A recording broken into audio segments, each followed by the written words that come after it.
सर्वांना विनंती आहे, आपल्याला मनोज दादांना आपल्याला सगळ्याला 29 ऑगस्टला मुंबईला जायचंय का नाही? त्यामुळं आता आपल्याला येणाऱ्या 29च्या अगोदर 27 तारखेपर्यंत महाराष्ट्रात बीड जिल्ह्यात गावागावात जनजागृती करायची आहे. सगळे जण करणार का नाही?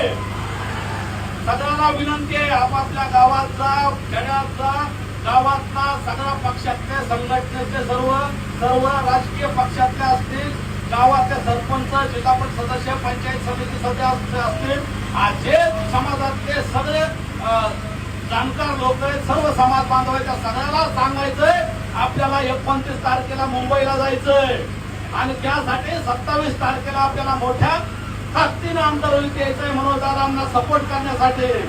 आपण सगळं येणार का? त्यामुळे आता आपण शांततेने राहायचंय. काही झालं तरी 27 तारखेपर्यंत आपल्याला शांततेनं मुंबईला जायचंय आणि आपल्या हक्काचं आरक्षण मागायचंय. आपला लढा हा फक्त आरक्षणासाठी आहे.